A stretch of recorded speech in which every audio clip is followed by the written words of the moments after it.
Seja muito bem-vindo ao GuiaCast, um podcast para os profissionais de logística e supply chain que nunca param de aprender. Compartilhamos toda semana as melhores práticas, desafios e informações para suporte às suas decisões, a fim de ajudá-lo a gerenciar a sua carreira e a sua empresa com mais eficiência. Uma consultoria independente, acionável e objetiva para os líderes do setor. Vamos ouvir!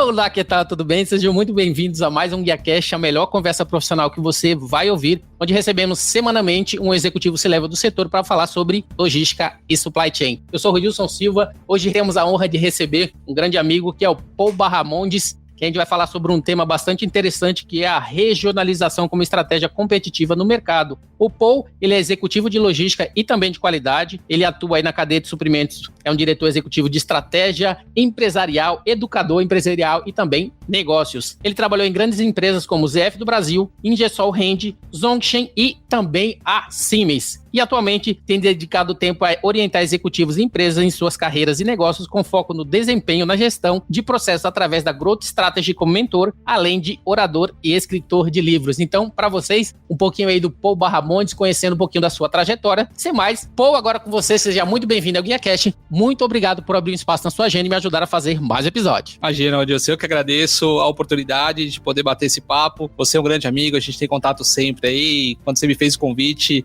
cara, mais do que topei, porque eu acompanho o GuiaCast, sei do trabalho que você faz com o executivo C-Level e você tá aí propagando conteúdo de valor na rede, então obrigado pela oportunidade.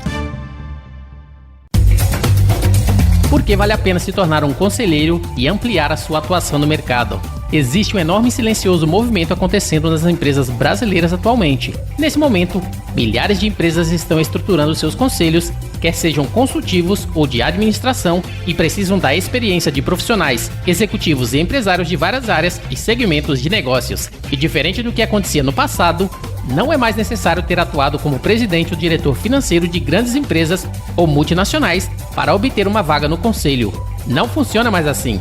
Pensando nisso, a Board Academy, uma edtech de formação e desenvolvimento de conselheiros, vem apoiando executivos e empresários nessa tão importante transição de atuação através do seu modelo de formação e desenvolvimento de conselheiros com uma proposta disruptiva e forte networking.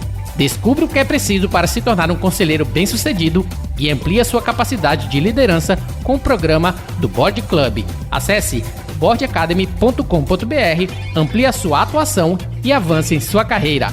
Board Academy, democratizando o acesso a posições nos conselhos de empresas no Brasil.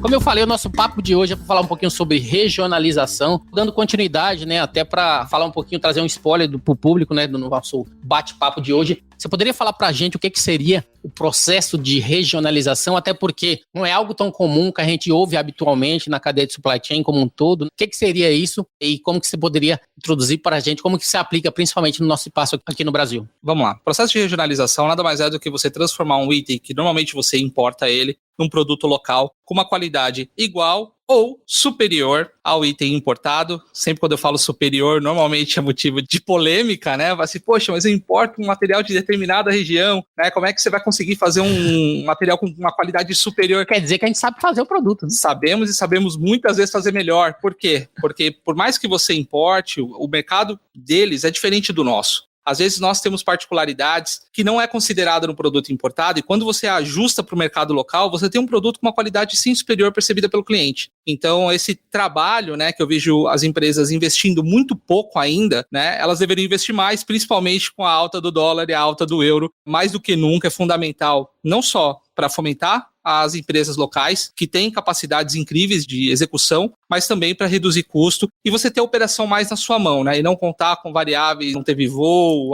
não conseguiu trazer, ou teve problema na liberação alfandegária. Não, você consegue ter toda a operação na sua mão. Traduzindo, a gente está muito refém da China e a gente pode sim fazer o produto melhor em nossa casa, mas a gente tem que aproveitar e saber principalmente como fazer isso e usar esses pormenores e principalmente um profissional que sabe como se dedicar e trazer os benefícios para esse tipo de regionalização de produtos. Exatamente, não tenho a menor dúvida. Hoje a gente é muito refém da China, sim, e eu tenho certeza, já apoiei várias empresas nesse desenvolvimento e você consegue ter produtos muito competitivos para o mercado. Obviamente, existe todo um trabalho por trás, que é o que a gente vai conversar aqui, é o que precisa ser feito, mas eu acho que o principal ponto é a gente tirar o medo de que os produtos locais são inferiores aos produtos lá de fora. Eu acho que esse é o ponto que a gente precisa trabalhar mais. A gente vai falar um pouquinho mais aí. Excelente. Tá aí o spoiler, né? Um pouquinho do nosso bate-papo falando de regionalização. Porém, antes da gente continuar, eu queria conhecer um pouco da sua trajetória profissional e principalmente porque, né, você que está aqui com a gente para falar sobre regionalização. Você fez mecatrônica, né, na ETEC, sua formação inicial foi em engenharia, onde você colocou em prática engenharia de produção através da Embrás, né, em 2003. 2003. Eu gostaria que você pudesse falar para a gente como é que foi, né, esse início para você. Você já começou, né, na sua primeira experiência na Embrás, teve alguma outra atividade anterior, até porque eu vi que não tinha dentro do seu perfil do LinkedIn, não tinha as atividades anteriores. Poderia falar para a gente como que foi esse início, principalmente colocando em prática a sua área de atuação e antes disso, o que é que você chegou a fazer? Vamos lá, antes disso, eu era da área de tecnologia. Na verdade, eu comecei desde muito cedo na área de tecnologia. Meu pai sempre foi um apaixonado por tudo que estava por vir, então comecei a ter meu primeiro contato com o computador, com o Cisco 6000, tela verde, depois MSX, XT-AT, então fui acompanhando toda essa evolução da informática. Passei a fazer manutenção de computadores, então meu pai tinha uma loja de informática, então nós dávamos cursos. Pra você ter uma ideia, eu dava curso de Lotus 1, 2, 3, acredite ou não, o precursor do Excel, e a partir daí eu fui desenvolvendo toda essa parte de manutenção, fui para a parte mais eletrônica, manutenção de monitores, impressoras, web designer, mas não era aquilo que eu queria para mim. Desde cedo eu sempre gostei de desmontar as coisas e montar, e eu tinha um fascínio por robôs. E queria fazer robô por algum motivo. O curso de mecatrônica ainda era muito novo, a ET lançou esse curso, eu prestei, passei para o curso e me apaixonei por associação entre mecânica, eletrônica e programação. Então a gente tinha programações em COBOL, C++ e fazia toda essa integração e aí foi inevitável. Uma vez apaixonado, fui para a faculdade e falei, não, eu quero fazer isso. A revelia do meu pai não gostou muito, ele falou que a tecnologia ia ser o futuro, eu não ouvi o meu pai e se tornou o futuro, mas não me arrependo, acho que engenharia foi um curso que agregou muito e eu ainda sou apaixonado por tudo que eu faço, então, mas eu comecei na área de tecnologia mesmo, e depois que eu migrei para engenharia.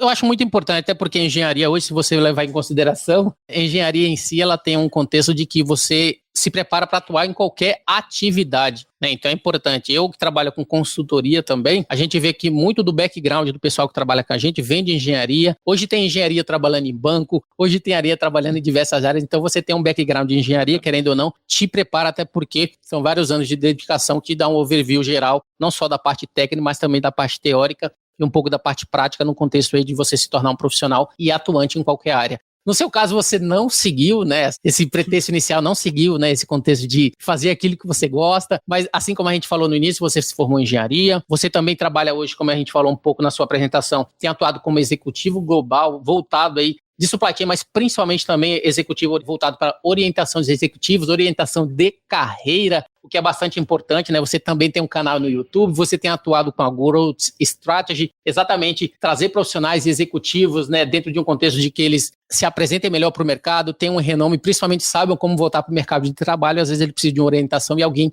que tem esse contato, que tem o network e que o preparem para poder ser bem sucedido em todo esse processo. Eu gostaria que pudesse falar um pouquinho exatamente sobre isso, né? Meio que um pitch da Growth Strategy, como é que funciona também essa atividade de criar esse espaço para mentorar carreiras, algo que você já está fazendo há algum tempo. A Growth Strategy nasceu da demanda que eu tive enquanto executivo, né? As pessoas sempre me perguntando, poxa, mas como é que você evoluiu na carreira? Como é que você mudou de empresa? Ou mais ainda, como é que você foi para a China sem falar inglês e já conseguiu um emprego para trabalhar lá? E aí eu percebi que o networking sempre foi muito presente na minha carreira, só que eu tive sempre um problema. Desde o início da minha carreira eu não falava inglês. Eu sempre estava um pouquinho distante dos meus concorrentes, né? Até para poder entrar numa multinacional não foi tão simples. E eu tive que trazer estratégias, posicionamento. Então, eu tive que trabalhar minha marca, reputação, posicionamento. E as pessoas sempre me procuravam justamente para poder tirar essas dúvidas. E aí foi quando eu fiz essa inversão do mundo corporativo e que abri a Growth. Eu passei a orientar profissionais e executivos justamente para construir esse posicionamento, saber contar a sua história, saber vender os seus cases de sucesso, como é que ele apresenta toda a sua história para o mercado. Então, a Growth nasceu daí. Então, nós temos o foco não só para a carreira, mas também para negócios. Na verdade, a sua carreira, você é a sua empresa, no final das contas, não muda, né? O marketing para empresas não muda para o marketing pessoal. Tem algumas pequenas nuances que você precisa considerar, mas no final das contas, você é uma empresa, você precisa se vender como uma empresa e você vende as suas horas para a empresa que você trabalha. Então, a Growth se especializou não só para negócios, mas também para apoiar executivos. Hoje, o carro-chefe da Growth é essa orientação de executivos, por incrível que pareça, a demanda é maior, principalmente pós-pandemia, né? Pós-pandemia não, estamos ainda em pandemia, mas ainda é um negócio que realmente as pessoas precisam investir mais. Excelente, eu acho que está aí mais um exemplo, né, de pessoas que fazem inúmeras coisas. Eu, no meu caso, eu trabalho com consultoria, eu faço podcast, eu trabalho com eventos, então é bem importante sempre a gente se reinventar. E dentro desse contexto executivo em que as pessoas precisam também se reinventar, a gente sabe que existem, como você falou, técnicas, existem meios para você conseguir fazer isso. A gente vê muito um executivo que passou 10, 15 anos numa empresa, quer voltar para o mercado, não sabe como fazer isso. Então existe todo um posicionamento necessário e é para isso que a Growth Strategy está aí, para orientar esses executivos nesse espaço e principalmente dar o que é necessário para que ele consiga se reposicionar e principalmente não só se reposicionar naquela função que ele estava, mas também dar um passo, um up a mais, mostrando claramente por que ele veio e quais são essas qualificações que eles têm. Falando um pouquinho ainda da Growth, né? Quem é a equipe da Growth hoje, né? Quem faz parte dessa infraestrutura associada a essa orientação de carreira e principalmente planejamento que você tem buscado aí para os executivos, se leva do setor e esse reposicionamento? A Growth, antes da pandemia, né? Eu tinha alguns consultores junto comigo. Com a pandemia e o mercado dando uma aquecida, teve uma movimentação dentro da Growth. Hoje a Growth sou eu e mais a Ana Melecardi, que me apoia em todos esses projetos. Mas a Growth está pautada no Paul mesmo porque é um conteúdo muito difícil de você conseguir capilarizar, né? De você ter outros consultores. É difícil de você formar, mesmo porque existe todo um background da minha carreira que eu trago como experiência e como expertise para esses executivos. Então hoje a Growth é o Paul Barramontes e a Ana Melecardi, que juntos aí têm apoiado empresas transformarem os seus negócios, as suas... e tem dado muito certo. Tem sido muito bacana essa jornada. Excelente. Tá aí, pessoal, um pouquinho do Paul, um pouquinho da Growth Strategy. Se você quiser conhecer um pouquinho mais também dessa atividade relacionada à carreira, mentoria, principalmente business, basta você entrar em contato aí com eles, que eles vão poder estar ajudando aí a mentorar você em sua carreira profissional. Paul, dando continuidade ao nosso tema, o processo de regionalização como estratégia competitiva no mercado. Primeira pergunta, né, como você deu um spoiler no início, por que é tão difícil a regionalização na América Latina? O que você pode trazer desse contexto? Ou não, né? É difícil mesmo? Quais são os entraves que as empresas que querem estar fazendo essa atividade, eles enfrentam, principalmente levando em consideração o que a gente falou. É um assunto que as empresas acabam não fazendo muito. Por que isso acontece? Quão importante é mostrar para eles que eles podem ter benefícios de estar fazendo isso na sua empresa e principalmente ter maior lucro, confiando aqui nos nossos fornecedores locais. Bom, o que eu percebi ao longo desses anos, trabalhando com regionalização, fazendo na prática, né, pelas empresas que eu trabalhei e apoiando empresas nesse processo, são os vieses inconscientes, por incrível que pareça. Acho que a maior dificuldade, ou o maior desafio que eu tive ao longo dessa jornada, foi conseguir provar para as engenharias que sim, é possível. Né? Então, muitas vezes, quando nós compramos os itens importados, nós não temos muita informação, então requer todo um estudo local para garantir que a gente consiga atender todas as especificações. E não só isso, não só as engenharias em si, não estou criticando nenhuma engenharia, tá? Isso é normal, a gente realmente tem uma deficiência de informação quando a gente importa os itens, mas também a questão dos fornecedores. Fazer regionalização como ela deve ser feita para que se torne uma vantagem competitiva, você precisa estar sempre de olho no mercado e nos players que estão trazendo novas tecnologias e novos processos. Então, se você não está sempre mapeando, sempre visitando, sempre buscando empresas, esse é um ponto que também impacta. Você está sempre mais do mesmo, é sempre os mesmos fornecedores, você não quer trazer novos fornecedores on board e um novo player no mercado, um novo player para sua base pode fazer toda a diferença no processo de regionalização. Então, são essas duas vertentes. A questão de você não ter uma estrutura ou você está sempre acostumado com sempre a sua base de fornecedores, e não está buscando novos desenvolvimentos de forma ativa, e as engenharias que precisam se aprofundar no item, fazer estudos e ter parcerias com centros. E aí eu vou falar um pouquinho mais, uma das estratégias que eu utilizei é ter parcerias com especialistas que eu não tenho dentro de casa, porque eu posso ser especialista dentro do meu produto, mas eu não sou especialista em material, eu não sou especialista em serigrafia, por exemplo, para poder fazer nessa caneca. Então, se você tem uma base, pessoas que conhecem, conseguem te apoiar para tomada de decisão, fica muito mais fácil, você consegue regionalizar. Então, acho que esses são os dois principais desafios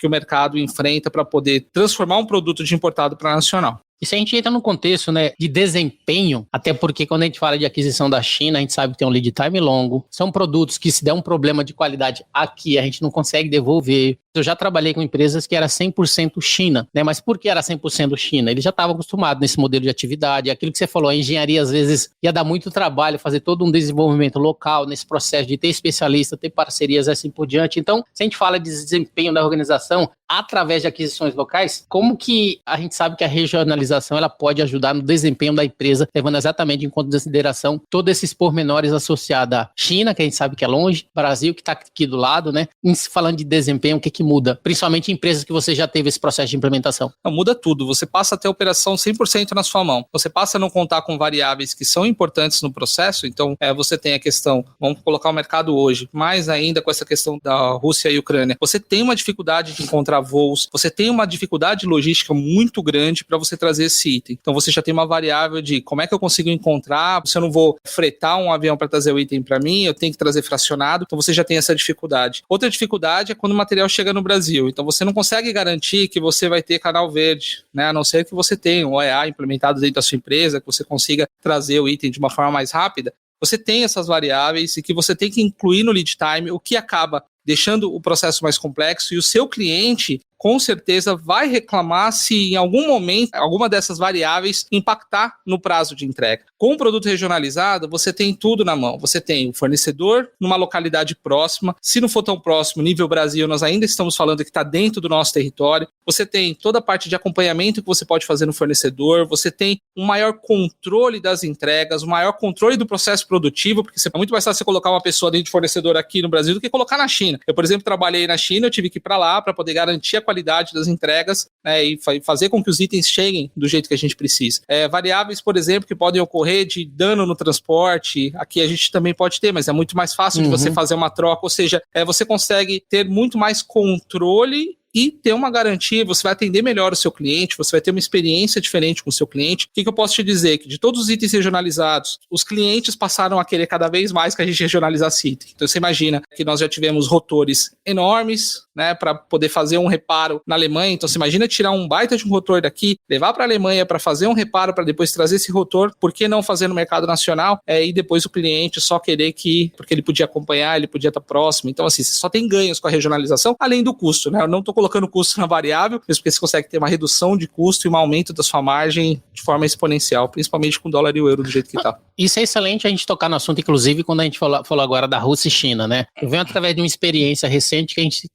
sabe, no mundo inteiro está faltando semicondutores, está faltando chips, a gente vê montadoras parando por falta de semicondutores, diversas outras empresas também parando por causa disso. E essa guerra, o que ela traz? Muitos desses insumos ou vêm da Ucrânia ou vêm da Rússia. Automaticamente o seu fluxo operacional muda totalmente, sua produção muda totalmente. No caso da regionalização, que a gente sabe, se está tudo aqui no Brasil, a gente poderia lidar com isso de uma maneira um pouco melhor, mas a gente sabe que alguns produtos, infelizmente, a gente não tem aqui no Brasil. Um exemplo importante, esses insumos ativos que tinha da vacina agora, que a gente estava totalmente dependendo da China, agora eles estão começando a fazer esses insumos aqui no Brasil, no mercado nacional, mas a gente viu que isso leva tempo, leva esforço, principalmente dinheiro. Como as empresas podem lidar com isso, levando exatamente isso em consideração? Algo que está acontecendo no mundo afeta um nicho, afeta um mercado e, ao mesmo tempo, a gente não está preparado nesse momento para poder regionalizar, porque a gente não tem esse insumo aqui. Como é que a gente consegue, talvez, lidar com essas duas frentes sem prejudicar a operação?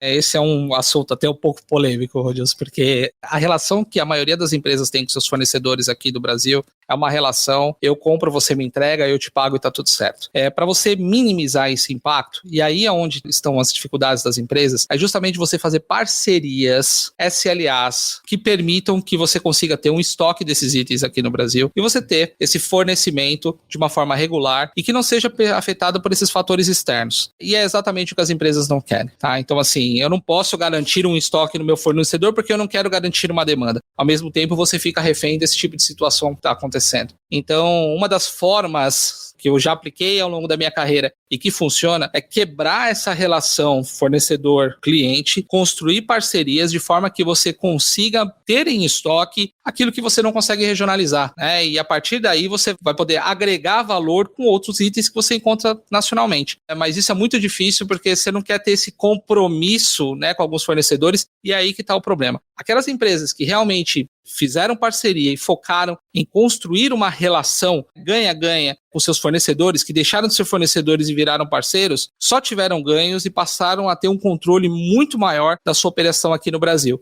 Então, eu acho que o grande ponto é esse, né? Parar de ser refém, ou seja, se você sabe que esse item só tem lá fora, passa a ter um estoque aqui. Se não o seu, faça uma parceria com o seu fornecedor, construa um SLA bem feito para que você consiga manter sua operação rodando. São algumas estratégias, obviamente a gente está refém de itens que você não vai encontrar no mercado nacional, mas existem formas de você conseguir quebrar isso, né? E aí você precisa ter essa construção muito bem feita com seus fornecedores. Excelente. Dentro de um contexto que você falou, estratégias, né, que a gente pode utilizar para poder minimizar esses impactos e principalmente a empresa ela precisa sair do pedestal e começar a tratar o seu fornecedor lado a lado, né, através de parcerias, o que é muito importante. Mas como que você acelera esse processo? Por exemplo, se uma empresa hoje, eu sei que tudo que está acontecendo no mundo está afetando o meu modelo de trabalho, está afetando a minha produção, está afetando o meu meio de vida como empresa. Se eu tenho que regionalizar, que estratégias específicas e principalmente como que eu consigo acelerar esse processo sem prejudicar minhas operações também, que eu acho que é um ponto muito importante, a gente saber como acelerar, usar as ferramentas e principalmente, né, trabalhar através da colaboração com os fornecedores. Aí você precisa ter um S&OP muito bem feito. Acho que era isso que você queria extrair de Miranda. Você precisa ter um S&OP muito bem feito, porque se você tem uma boa previsão do que o mercado vai te demandar, você consegue fazer um bom planejamento e ter os materiais que você precisa em estoque. Então esse é o grande ponto que eu vejo que as empresas ainda se batem nessa questão. É vendas brigando com supply chain, a supply chain brigando com vendas, empresas formando silos ao invés de formar áreas colaborativas. Eu acho que esse é o principal ponto, porque uma vez que a gente tem uma empresa rodando como uma engrenagem em todas as áreas em prol do mesmo objetivo, por incrível que pareça, já passei por 5 companhias e posso dizer que em todas elas eu encontrei essa situação, você acaba tendo esse tipo de situação. Eu, por receio de manter o material muito grande no estoque, porque eu tenho que reportar o quanto eu tenho no estoque, o meu inventário, o meu giro, eu não vou ter esse material, mas ao mesmo tempo vendas está com uma previsão que eu não conheço. Então o grande ponto é, você quer regionalizar e regionalizar bem e não ficar refém desse tipo de situação, as suas áreas de vendas, compras, logística, a sua área de planejamento, ela tem que estar muito bem afinada, muito bem alinhada. E eu já vi empresas que esse alinhamento era tão bem feito que a empresa simplesmente tinha tudo o que precisava e não ficava refém desses impactos, né, que acontecem no mundo e, na minha opinião, vão acontecer muito mais daqui para frente com o advento da pandemia e agora com essa guerra entre Rússia e Ucrânia. Mas existe um modelo, por exemplo, de maturidade que a empresa ela precisa estar para estar capaz de implementar a regionalização dos produtos? Ou qualquer empresa, por exemplo, desde aquela pequenininha que está começando, já consegue implementar isso? Eu falo empresa pequena porque tem empresa pequena também que 100% do produto é importado, por mais que ela seja uma empresa menor, mas às vezes é um produto caro, ou seja, a receita dela é alta e qualquer tipo de oscilação impacta diretamente no seu fluxo de caixa. Existe algum nível de maturidade voltado para a operação, para a tecnologia, para a S&OP que talvez ela não tenha? Que tipo de maturidade ela precisa ter para que isso consiga ser colocado em prática e principalmente seja eficaz nesse tipo de operação dela? Olha, a empresa ela precisa ter um nível de maturidade, sim, para poder construir tudo isso, uma vez que ela não tenha uma estratégia à parte para lidar com essa situação. Eu já implementei processo de regionalização em empresas que não tinham esse nível de maturidade e a estratégia que nós desenvolvemos é ter uma equipe tática, né, e operacional para poder fazer isso acontecer, com engenheiro de qualidade, uma pessoa de engenharia focada somente nisso, ou seja, se a empresa não tem esse nível de maturidade, você cria uma célula somente para você fazer regionalização, tá? Que foi o que aconteceu exatamente no caso da Ingersoll Rand, quando eu trabalhei lá. A operação criou uma célula à parte onde tinha uma pessoa de compras, uma pessoa de desenvolvimento, uma pessoa de engenharia focada dentro de uma sala trabalhando só para isso. Essa é uma situação onde a empresa, apesar de estar operando, de ter o seu nível de maturidade, mas para esse tipo de operação requeriria uma equipe tática. Se a empresa ela já tem um nível de maturidade, as áreas estão funcionando bem, ok, esse processo não vai ser tão danoso. Mas a minha sugestão para todas as empresas é: separa. Regionalização é um processo que vai envolver tempo, dinheiro, testes, validações. E se você coloca isso dentro da dinâmica de uma empresa comum, você vai ter que concorrer, por exemplo, com a demanda que a engenharia já tem, com a demanda que compras já tem. Isso acaba atrasando o processo. Né? E aí você não consegue ver o ganho no curto prazo, você acaba abandonando esse processo ao longo do tempo. Então, quando você constrói uma equipe tática, operacional, para poder fazer isso acontecer com grandes especialistas e uma base de fornecedores de suporte, você isola isso da operação da empresa e você consegue ter esse processo cada vez mais acelerado. Isso é bem um exemplo do que acontece em projetos de consultoria. Quando a gente trabalha com consultoria, que você traz a proposta para o cliente, proposta técnica, proposta comercial, a gente já tem nas cláusulas que existe a necessidade de ter uma equipe dedicada dentro daquele fluxo de projeto, de não ter concorrente em relação às atividades que eles vão fazer internamente, até porque a consultoria ela tem um tempo, ela tem um cronograma, ela tem um timeline, ela sabe que ela vai passar, ela sabe as etapas que ela vai passar, e através dessa equipe dedicada que os resultados eles vêm, porque você tem a consultoria com a equipe dedicada e a empresa com a equipe dedicada, e automaticamente isso que acontece. Então, para regionalização não é diferente. Não é diferente. Mas principalmente, a gente falou de regionalização, o ponto principal, resultados, né? Quais são esses resultados, né, que as empresas que seguem essas premissas, né, que você falou, que seguem essas premissas, principalmente profissionais, e principalmente boas práticas, né, dentro desse contexto de regionalização, resultados e quais são as principais boas práticas das empresas. Existe hoje no mercado uma empresa que já tem em mente assim, essa empresa é uma empresa exemplo, que regionaliza seus produtos, que faz da maneira correta, que a gente pode usar como referência, mas principalmente resultados esperados, boas práticas, se tem algum exemplo no mercado. Olha, resultado é financeiro, né? Você está isento à variação do dólar e do euro, depende de onde você está trazendo, e você consegue ter um resultado latente na empresa em relação à margem, em relação a tudo, né? No final das contas, você está reduzindo consideravelmente o seu custo. E consideravelmente, eu digo, é considerável mesmo. Por mais que as empresas falem, mas eu vou ter que ter uma equipe dedicada, vou ter que contratar colaborador. Esses colaboradores vão te apoiar em outros projetos dentro da empresa também, você acaba aproveitando e ainda assim não vai sair tão caro quanto você pagar 6, 7 aí,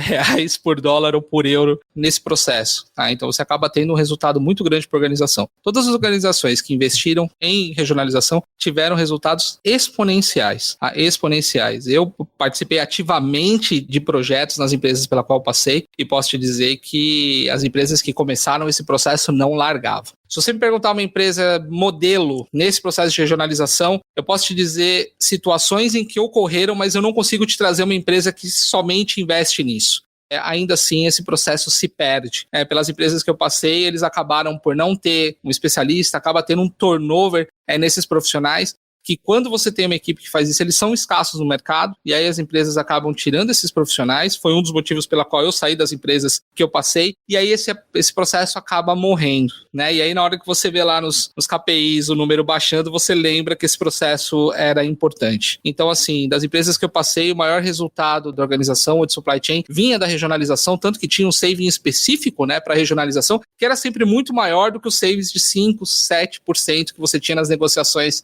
locais. Então, empresa modelo eu não consigo te passar. Eu consigo te passar, sim, algumas empresas que conseguem ter uma operação muito próxima e que sempre estão pensando em regionalização. A Siemens, por exemplo, é uma empresa como essa, né, onde nós conseguimos regionalizar quase que uma turbina inteira, né, de uma determinada linha específica por conta do trabalho que foi desenvolvido. Mas ainda assim, você não consegue, eu não consigo te dizer hoje uma empresa que só faz isso, tá, em relação ao modelo. Em relação ao resultado, não tenho o que dizer. E boas práticas? Boas práticas, sim, são empresas que têm profissionais focados nisso, onde uma parte da área de qualidade dessas empresas é focada no desenvolvimento de fornecedores. Então, se você tem uma área de qualidade que atua em 4 pilares, que é sistema da qualidade, garantia, atendimento a cliente, atendimento de fornecedores, e essa área de atendimento a fornecedores está sempre buscando, os profissionais estão sempre visitando empresas e conhecendo a tecnologia, isso faz total diferença, porque esse input para uma área de compras acelera o onboard e você consegue ter mais oportunidades. Então, se eu posso dizer o que a sua empresa precisa fazer para começar, é ter uma área de qualidade forte, é ter um profissional de desenvolvimento de fornecedores e um profissional que conheça de processo. Então, não basta assim o profissional olhar a empresa e falar, nossa, que lindo, você tem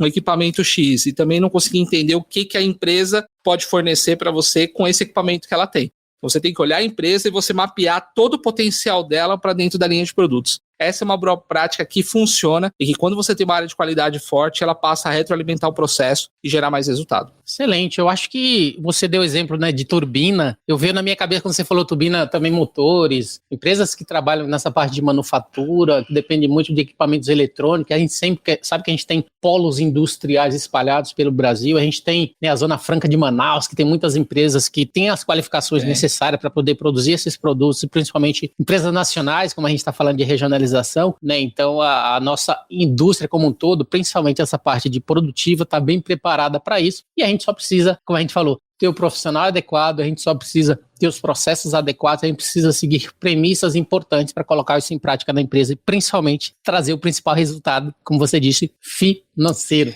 É isso, faz toda a diferença. Mexer no dinheiro, no bolso.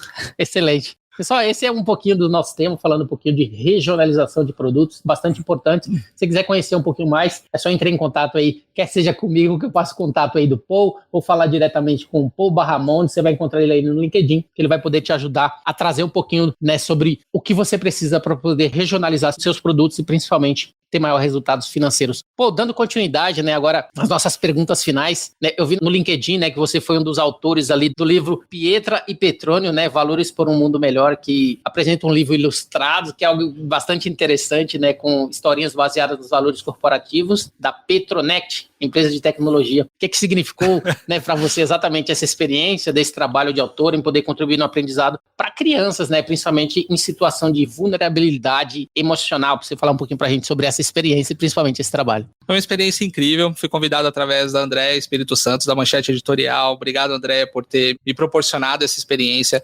Eu já sou autor do livro Profissional de Alta Performance, mas vou falar para você que esse desafio foi até maior do que qualquer regionalização que eu já fiz na minha vida, porque escrever um livro para adultos é uma situação, você passar por situações de engenharia é uma situação, mas você escrever de uma forma que uma criança consiga entender é um desafio totalmente diferente de qualquer desafio que você passa na vida. Uma vez eu ouvi um roteirista da Pixar falando, se você acha que fazer filme para adulto é complicado, imagina você escrever um roteiro para criança e fazer com que ela entenda tudo aquilo que a gente quer passar, principalmente a moral da história através de uma imagem e tudo mais. Foi um desafio muito bacana, né? Mas eu contei também com a minha filha, eu tenho uma filha de 8 anos, que eu escrevia, contava para ela, e se ela gostasse, ela foi o meu termômetro, né? Mas foi muito bacana. Eu tenho estudado nos últimos anos inteligência emocional e temas de desenvolvimento humano para poder prover um pouquinho de conhecimento para crianças em situação de vulnerabilidade, contribuir de alguma forma, fez muito sentido para mim, foi um projeto muito lindo da Petronet, poder proporcionar isso para as crianças e sou muito grato por fazer parte dele. Falando um pouquinho, né, de perspectivas futuras, né, a gente falou, a gente sabe ser executivo de supply chain, trabalha na indústria há bastante tempo, tem bastante experiência na regionalização, é um profissional atuante no mercado, você também tem a Growth Strategy, que trabalha com mentoria de carreiras. Você também tem o canal no YouTube, que a gente sabe, né? Eu gostaria que você pudesse falar primeiramente pra gente quais são as perspectivas profissionais tuas atuando nessas frentes e principalmente também falar um pouquinho do teu canal, para o público conhecer e conhecer um pouquinho mais também do conteúdo que você traz aí para todos. Vamos lá. A Growth é um projeto pessoal que eu tive uma honra de poder iniciar juntamente com a Giovana Cajueiro. Hoje não está comigo na Growth, mas está tocando projetos em paralelo. Mas ela foi a pessoa que conseguiu tangibilizar a Growth, aquilo que eu tinha em mente. A perspectiva dela é que ela consiga impactar profissionais, executivos, e fazer com que eles atinjam seus executivos e também as empresas. Por trabalhar com rede de relacionamento, você sabe que às vezes nós nos deparamos com executivos incríveis e que muitas vezes eles estão desempregados e acabam, né, ficando numa situação muito complicada, perdendo todo o seu brilho e às vezes duvidando dele mesmo, né? E a Growth tem esse objetivo de devolver esse brilho para esses executivos, mostrando para eles que é uma questão de ajuste no seu perfil, na sua fala, no seu posicionamento, pode mudar completamente o seu resultado e conseguir voltar num patamar igual ou superior a que ele estava. Então essa é a perspectiva da Growth, de cada vez mais impactar profissionais executivos e mostrar para eles que é possível você se recolocar independente da idade, de você fazer uma transição de carreira para qualquer área. Eu já estou na minha 7ª transição de carreira, comecei com informática, passei para engenharia, depois fui para desenvolvimento humano, depois já fiz de tudo e posso dizer que sim, é possível. Então esse é o foco da Growth para o futuro, de cada vez mais impactar profissionais. O canal do YouTube nasceu com esse objetivo de gerar conteúdo, conteúdo de valor, então é um canal colaborativo, então não é um canal que eu faço sozinho, eu trago executivos e o canal está aberto para você, executivo, se quiser fazer um programa no canal da Growth, ele está à sua disposição, justamente para levar conteúdo de valor. Eu percebo que a internet, ela tem se tornado um local de entretenimento. Para mim, a internet é um local de aprendizado. Já várias pessoas que visitam o canal falam assim, nossa, pô, você tem um MBA de graça lá dentro. Porque eu recebo profissionais como o Rodilson, que já esteve lá comigo, gerando um conteúdo, falando de tendências, porque você coletou todas essas informações da sua rede, sim, consolidou e fez uma curadoria. Então, eu tenho focado cada vez mais em gerar conteúdo profissional e de valor através do canal, e transformar a internet, sim, num grande palco para o conhecimento, para você aprender, e tudo isso de graça. Então, você não precisa gastar com MBA para você conseguir ter um conteúdo de valor. Você vai conseguir ter conteúdo de valor como o Rodilson, que está fazendo acontecer, como diversos executivos que passaram. Então esse é o meu objetivo, continuo com esse objetivo. O canal ele deu uma remodelada, né? Eu estou remodelando o canal para poder trazer um conteúdo diferente. Agora, a partir de março, a gente volta com a programação nova. Vamos trazer sobre diversidade, comunicação e dentre outros temas. Mas é isso que eu vejo para a Growth e parabéns, Rodilson, por você também estar nessa jornada de gerar conhecimento de valor, que eu acho que é isso que a gente tem que fazer, né? Transformar a internet num palco também de aprendizado. Excelente. Me surgiu uma dúvida agora. O executivo que você mentora, por exemplo, quando eles chegam num patamar executivo, né, que está mais alto, é mais difícil essa recolocação dele no mercado? Ou ao contrário do que as pessoas pensam, na verdade não? É um profissional que é almejado no mercado, que existem talvez poucas pessoas, mas também existem poucas oportunidades. Como é que funciona esse tipo de coisa naquele profissional que, como a gente falou, um diretor de empresa, um presidente ou vice-presidente, pessoas que já estão num patamar talvez maior, querem se recolocar? São poucas opções ou não? Na verdade, existem opções e esse é um profissional bem buscado e renomado no mercado. Na verdade, existem poucas opções, porque quanto mais você vai subindo na pirâmide, menos oportunidades você tem, mas ao mesmo tempo você também tem poucos profissionais que têm uma baita de uma marca. Então assim, se ele souber aproveitar esse quesito, passa a ter muito resultado. Eu tenho muitos cases de sucesso de executivos que se recolocaram de forma muito rápida, utilizando a sua rede de relacionamento, utilizando de toda a estrutura que ele acha que ele não tem, mas no final das contas ele tem e só precisa ativar. Eu acho que o grande ponto dessa questão é o executivo trabalhar, sim, dentro de uma empresa e utilizar essa patente enquanto ela está lá, mas em paralelo ele construir a sua própria patente, né? Você veste a camisa da empresa, mas e a de baixo dessa camisa? Você está vestindo a sua? Você está trabalhando em prol da sua marca pessoal e da reputação? Você mostra para o mercado o executivo que você é ou é sempre o nome?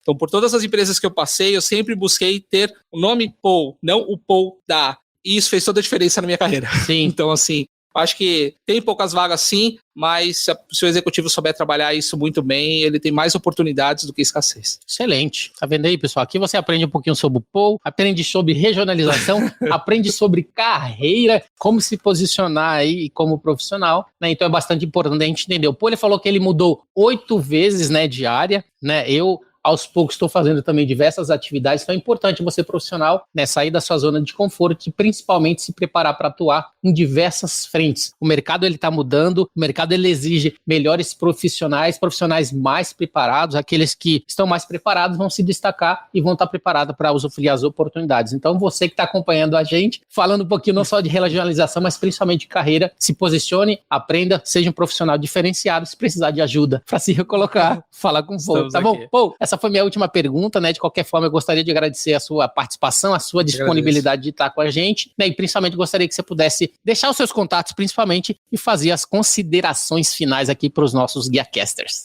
Eu que agradeço a oportunidade. Mais uma vez, parabéns pelo trabalho de gerar conteúdo. Eu acho que isso é muito importante. Como executivos, nós temos esse papel de não só dar resultado para a empresa, mas também impactar as pessoas. Eu acho que todo esse trabalho que a gente tem feito de mídia, de geração de conteúdo, tem isso, é impactar cada vez mais pessoas. Então, obrigado pela oportunidade, fico muito feliz de fazer parte desse projeto, estou sempre à disposição, sabe que você pode contar comigo sempre. Considerações finais, agradecer você, público, se precisar do Paul, através do LinkedIn, Paul/Mondes. Você não vai encontrar muitos por aí. Estou no LinkedIn, no Instagram. Lá no LinkedIn você vai ter o meu cartãozinho digital, onde você vai ter meu celular, meus contatos. Fique à vontade para poder tirar qualquer dúvida sobre carreira, sobre regionalização. Então, estou sempre à disposição. Eu respondo todas as mensagens. Às vezes não na velocidade que a gente gostaria, mas todas as mensagens são respondidas. E vai ser um prazer interagir com você. Nossa vida é networking, né? Quiser tomar um café virtual, pode entrar em contato comigo. E obrigado por você acompanhar o conteúdo do Rodilson, obrigado por vocês que me acompanham aí também na rede, e vamos juntos aí construir conteúdo e impactar cada vez mais pessoas.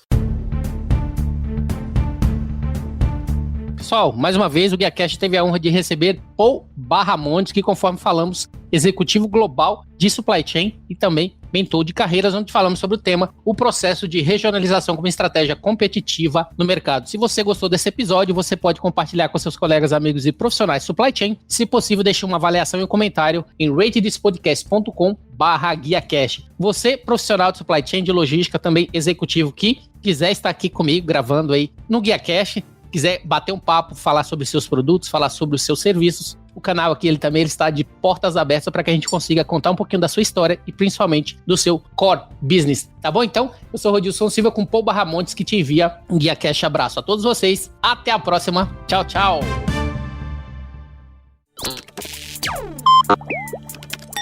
Equalab.